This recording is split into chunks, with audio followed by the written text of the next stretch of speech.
live from Augusta. You're watching News 12 live at 5. Live at 5, in less than 3 weeks, Sheriff Richard Roundtree and challenger Eugene Brantley will go head-to-head for the Richmond County Sheriff Race runoff. Election Day is Tuesday, June 18th. Our Sydney Hood spoke with both candidates today as each campaign pushes for your vote. She joins us now from our newsroom in Sydney. What did the two candidates say today? Well, both candidates have different plans if elected. Sheriff Roundtree says he's going to pick up where he left off, and then Brantley says in order to make progress in the community, it's time for change. Now, safety is a big topic for both candidates. Brantley says he wants to go back to community policing. He says he wants to create what he calls meaningful interactions with the community, particularly with the youth. He says that's what it's going to take to decrease the gun violence and gang violence. Now, Sheriff Roundtree says crime numbers are down in every category except gun violence, which he says is a national trend. He says the issue of violence is a community issue. Roundtree mentioned the sheriff's office has a community service division in place, which is meant to help decrease crime and come up with programs for youth. We have a mechanism in place. We just need more partners saying, look, what are we going to do to solve gun violence? What can I do? Or what can the sheriff's office help you do in the community? If it means me putting a uniform on, working in the jail beside the deputies, if that's what it takes to ensure the safety of the people in the jail and the deputies there, then that's what we're prepared to do. All new on News 12 at 6 o'clock, how both candidates plan to spend these last weeks ahead of the runoff and why they want your vote. All right, thanks for staying on top of this, Sydney. An important vote and one that really shapes how Richmond County is run. Absolutely. One of our bigger races, along with the DA race that was already decided. So all eyes will be on the sheriff's race come a few weeks. Thanks for that, Sydney. And today, Brantley got a major endorsement. Bo Johnson announced he is endorsing Eugene Gino Rob Brantley for sheriff. We've come together because we have a common vision for Richmond County, to see Richmond County move forward and for Richmond County to be safe. This is a idea that he and I share and our team share, and we've gotten together and we've sat down, we've spoke over the issues, and we've come together, and I have decided to put my support behind Gino. My people have decided to put their support behind Gino as well. And Bo Johnson speaking there, he came in last during the three-way primary race for sheriff earlier this month. Notably, Sheriff Richard Roundtree only had 49% of the votes. And you can cast your ballot in this race right now. Voting begins by mail today. You can request your absentee ballot now through June 7th. Advanced voting begins June 10th and goes through the 14th.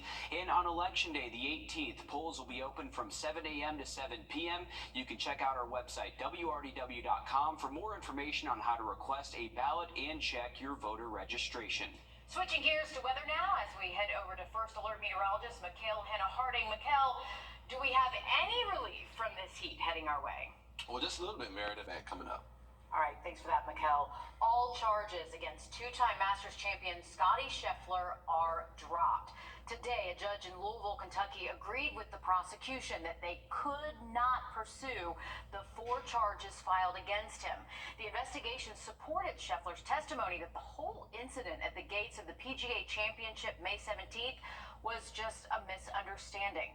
Scheffler had been trying to play the second round of the championship when he drove upon a fatal accident. Scheffler was arrested for allegedly injuring a police officer who was directing traffic at the scene, but the officer in question, he violated Louisville police policy by not turning on his body camera and had faced discipline in the past for other infractions. After the hearing, Scheffler's attorney said his client will not be filing a civil lawsuit against the city. Well, it's been 1 year since a 14-year-old was shot and killed at a gas station in Columbia, South Carolina. 14-year-old Cyrus Carmack Belton was shot in the back after being falsely accused of shoplifting a bottle of water, according to Richland County deputies. The teen was unarmed. Rick Chow, the owner of that gas station on Parkland Avenue, is charged with murder. Carmack Belton's family declined to comment, but the family's attorney says that they are still waiting for justice. just unbelievable grief. Not just the mother and father, but his brothers, his extended family, his grandmothers. Everybody is just devastated by the loss of a child that did absolutely nothing wrong and was gunned down in the street. And the family can't believe that, and they're waiting on justice to happen as far as that's concerned as well. Rick Chow's attorney says the case could go to court by late fall or early winter. However, the Carmack Belton family's attorney says he's heard no such timeline or possible court date. A ban on minors from undergoing gender transition procedures is now in effect across South Carolina. That controversial law also has implications for transgender adults and for some educators. Our State House reporter Mary Green has the details from Spartanburg, where the governor and lawmakers marked the new legislation today. Governor Henry McMaster made a trip Wednesday to the most conservative region of South Carolina, here in the upstate, to celebrate a new law that's similar to legislation that's been enacted in around 24 other red states. The governor, Republican lawmakers, and conservative groups marked the enactment of what's formally called the Help Not Harm Act on Wednesday at First Baptist North Spartanburg. The new law bans minors in South Carolina from undergoing gender transition procedures, including hormone therapy, puberty blockers, and surgeries, the latter of which doctors testified weren't being performed on minors in South Carolina before this. It also prohibits state dollars from directly or indirectly going toward these procedures and bans Medicaid from covering them for anyone, minors and adults. The law now requires certain school staff notify parents about information concerning their child's gender identity, like if they ask to use a pronoun or a title that doesn't align with their sex. And I know there's some folks standing out here outside the walls of this building today that don't particularly care for what we did. But it's past time that we protect our children. But opponents of the legislation say the so-called Help Not Harm Act will have the opposite effect on an already marginalized group of South Carolinians and their families. Some have said we might have to consider moving out of state. Others have considered how they can accommodate still living in South Carolina because they might not be economically able to do so while seeking treatment elsewhere. The governor also marked another new law here Wednesday that now requires age verification for pornographic websites to prevent minors from accessing them. Reporting in Spartanburg, I'm Mary Green. The ACLU of South Carolina tells us it's weighing all its options right now, including potential legal challenges. There are two main candidates in November's presidential election, and we all know their names, but there's a third candidate working to get your vote. We'll hear more from him coming up next. Mikkel? We have dew points in the 40s and 50s right now, so that means low humidity, and it feels okay outside. Still pretty warm out there. We'll look at temperatures and rain chances as we finish off the work week coming up. Time and Temp, brought to you by your First Alert weather team. We're back in a bit. First Alert Radar, powered by Jim Hudson Automotive Group. Massive markdowns like never before. And Waynesboro Chrysler Dodge Jeep Ram. Save over $7,000 off new Rams. When others say no, we say yes. Take the short drive on Highway 25. Good to go Waynesboro.com. Bojangles just...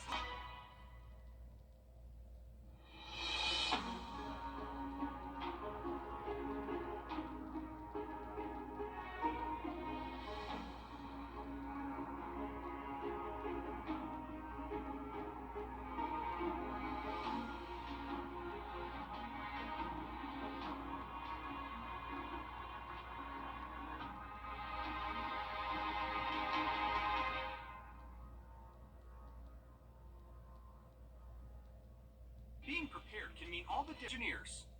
Urgent notice from Waynesboro Chrysler Dodge Jeep Ram.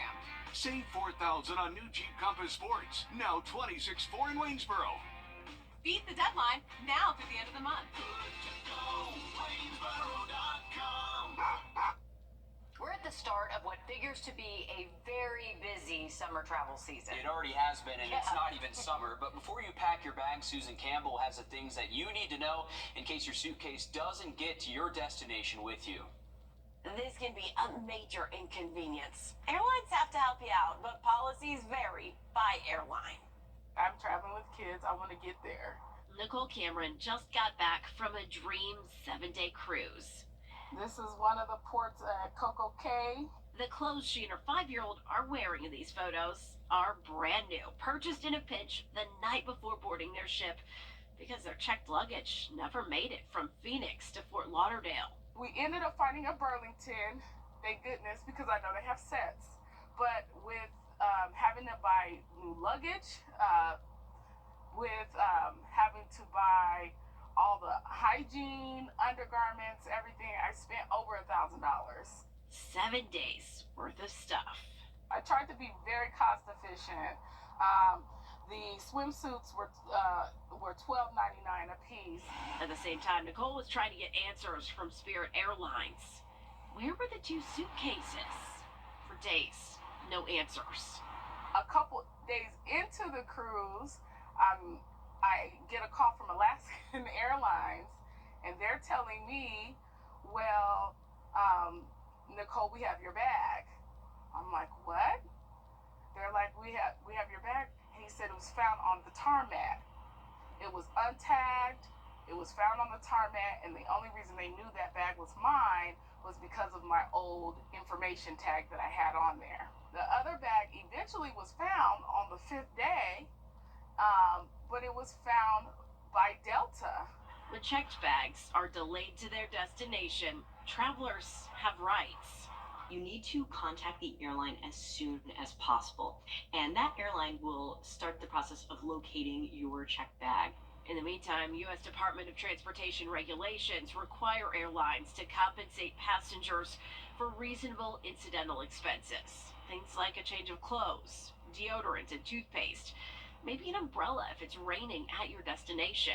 With DOT just really having eyes on the airlines moving forward, we should really see expenses, especially when it comes to things like delayed bags or lost luggage, to be even more speedy than they have in the past. But Going's Katie Nastro says the claims process may be a negotiation.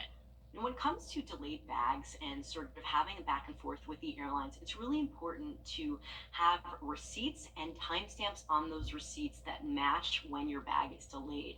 Nicole filed a claim with Spirit Airlines immediately. I just want them to be accountable. I want them to have a better policy for when mistakes do happen. And, you know, I do think people need to be reimbursed, especially if you had to spend extra money that you didn't think you needed to spend. I just think there should be a reimbursement process, a better one. We first reached out to Spirit Airlines last week. So far, they haven't responded to any of our questions. So Nicole's next step is to file a complaint with the DOT. And when it comes to bags that are lost rather than delayed, there are varying policies across airlines. Some will declare a bag lost after about 4 days. For others, it's about 2 weeks. You are entitled to compensation of up to $3,800 for a lost bag. Airlines are allowed to pay more than that. They also have to refund any baggage fees you paid. Before you check your bag, take a video or photo of everything inside. If you do have to make a claim, this evidence is going to help you itemize everything you lost. I'm Susan Campbell.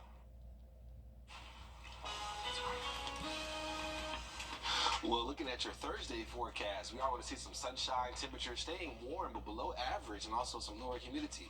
We'll look at the forecast again coming up. When the unexpected... Chief Meteorologist Riley Hale for your first alert. When you visit or work with Parker's Kitchen, your support makes a difference. You've helped us rank as Best Workplace in America. None of this happens without you. Thank you. You're watching News 12 live at 5. Continues. Today we got our first up-close and personal look at Plant Vogel's Units 3 and 4. What you're looking at here are the first new American nuclear reactors built from scratch in decades. It's a big deal. The expansion to Plant Vogel for Units 3 and 4 meant more than 7 years past its initial deadline and went $17 billion over budget. $17 billion over budget. Needless to say, state officials are glad to see the project finally finished and operational. I think a lot of us are at this point. Our Nick Velan shows us what officials have to say about this accomplishment. Plant Vogel's expansion has just been completed with Unit 3 and Unit 4 behind me now completed. meaning safer, cleaner energy to the area and more jobs. So today was a celebration of all of this coming full circle. Listening, speaking, and even singing about the news as Southern Company announces the completion of Units 3 and 4 at Plant Vogtle. They say this completion means that the plant is the largest in the nation for clean energy now. The new nuclear units can produce enough emission-free electricity to power an estimated 1 million homes and businesses. On top of energy, these new units will provide 800 jobs to the local economy. So this is an asset that's going to operate in these communities for the next 60 to 80 years. That's tremendous for Burke County. That's tremendous for the CSRA here in the Augusta region. These units are going to provide clean, safe, reliable, and affordable energy to the people of Georgia for decades to come. Coming up, all new sub at 6 o'clock. We'll take a closer look at a tour that we took of Plant Vogtle and what Units 3 and 4 will mean for the area. It is a big deal, and you are actually now looking at Plant Vogtle right now with all 4 smokestacks billowing. Zooming in from our downtown Augusta camera. And not only are we taking a look at Plant Vogtle, they were also taking a look at blue skies out there. Beautiful day for us, Mikkel. We're expecting more days like this, hopefully. Oh yeah, well, and Meredith, it's a great day to launch those nuclear reactors. It's blue skies out there. The weather was very cooperative, and as we look at traffic increasing in volume as people are trying to get back home towards, of course, South Carolina from Georgia. As far as looking at Aiken County right now, it's a beautiful look out there in terms of sky conditions in Grovetown. Traffic also flowing nice and smoothly here near exit 190. We'll look at your forecast in full coming up. Thanks, Mikkel. And speaking of traffic, there are 2 graduation ceremonies that will create some slowdowns in Aiken. Rich Spring Minetta High School and Aiken County Public School District's completer ceremony will be tonight at the USC Aiken Convocation Center. The first is at 5 and then again at 7 o'clock, so expect some more traffic along Robert M. Bell Parkway, Richland Avenue West, Hitchcock Parkway, and Jefferson Davis Highway. Today, an Edgefield County man was sentenced to prison for 22 years. 57-year-old Eric Knowles pled guilty to several charges, including criminal sexual conduct with a minor following a lengthy investigation. Under South Carolina law, all of his crimes are classified as no parole offenses. Also today, nonprofits came together to help anyone who might be in need with a handful of resources all in one place. This community resource fair was the first of its kind put on by the Augusta Housing Authority. The goal is for this event to become a yearly gig, but in the meantime, the Housing Authority plans to put on more events for seniors in our area. A local business winning a grant from the South Carolina Department of Agriculture. Yon Family Farms in Saluda County sells pecans and pecan products while also supporting other local farms by selling local goods. They're getting a slice of a $200,000 pie that's being divided between 11 other small businesses across the state. In addition to the funding, the awardees get access to a network of business advisors and professional assistance with other state and federal grant applications. The Yon family says they will use this money to get a new freezer and improve inventory management.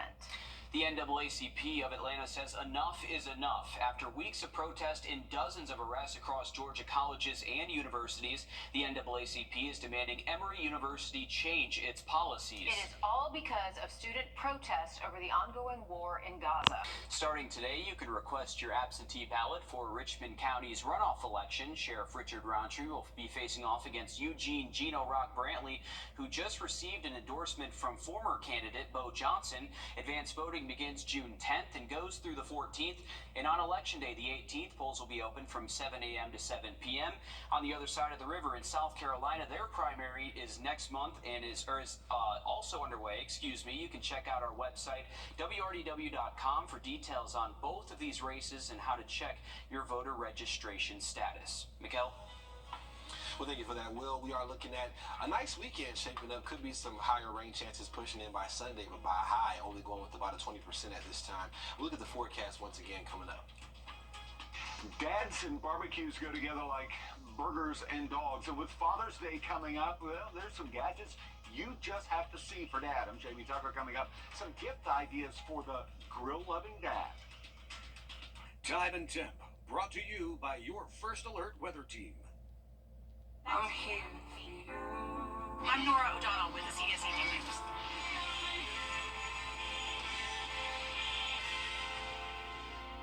Ashley's Memorial.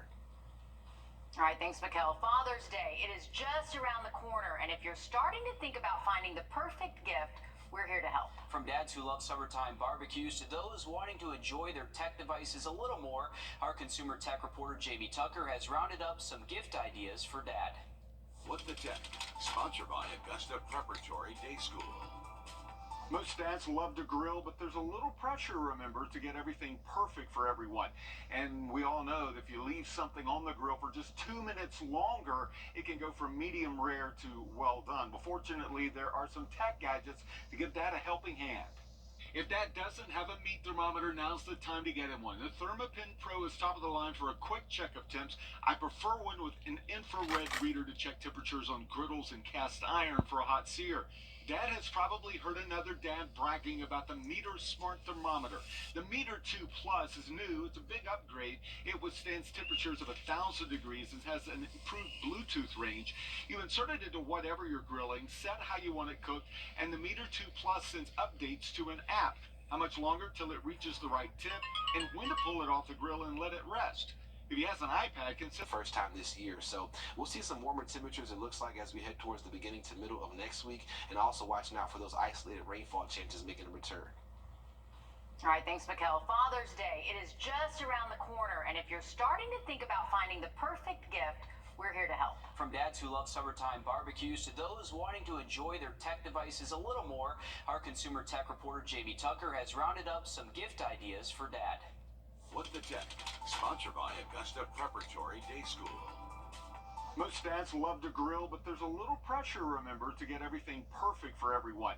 And we all know that if you leave something on the grill for just 2 minutes longer, it can go from medium rare to well done. But fortunately, there are some tech gadgets to give dad a helping hand. If dad doesn't have a meat thermometer, now's the time to get him one. The ThermaPen Pro is top of the line for a quick check of temps. I prefer one with an infrared reader to check temperatures on griddles and cast iron for a hot sear. Dad has probably heard another dad bragging about the Meter Smart Thermometer. The Meter 2 Plus is new. It's a big upgrade. It withstands temperatures of 1,000 degrees and has an improved Bluetooth range. You insert it into whatever you're grilling, set how you want it cooked, and the Meter 2 Plus sends updates to an app. How much longer till it reaches the right temp, and when to pull it off the grill and let it rest. If he has an iPad, consider a desktop stand so it isn't just lying on his desk. The Anchor tablet stand is more than just a place to hold the iPad. It's a power hub. Connected to a computer, you can move files back and forth. There are 2 USB charging ports, slots for SD and micro SD cards, and an HDMI connection to use the iPad as a second screen or play movies. And the new Google Pixel tablet is a great choice for his desk. An 11-inch display, a faster chip, a charging dock. The speakers are great for playing music and watching Google TV. He can also control smart home devices, send emails, browse the web, and play games. And with Google Assistant built in, he can set reminders, make appointments, and send email hands-free. And look for tech deals this time of year because tech gadgets always go on sale around Father's Day. That's What the Tech. I'm Jamie Tucker. And in case you're wondering, electronics are the 3rd most popular Father's Day gifts, just behind gift cards and outings. A group of 5th graders in Charleston creating gift bags for kids battling cancer. That's because at Charleston Day School, a day of service is part of their curriculum. Each grade takes on a different service program towards the end of the school year. The bags are filled with essential items like soap, diapers, and toilet paper. It's also teaching students an important lesson. And so this helps the students understand that there are, people that are in need and that they can help them in ways that maybe aren't just donating money, but actually, providing them with things that they need in order to get through this trouble, these difficult times. The school says the gift will help the families focus on the cancer treatments instead of managing everyday life. A nice gesture there. Using baseball to enact change. Just ahead, how the Atlanta Braves are teaming up with the city of Atlanta to attract more players to the sport. First Alert Radar, powered by Jim Hudson Automotive Group.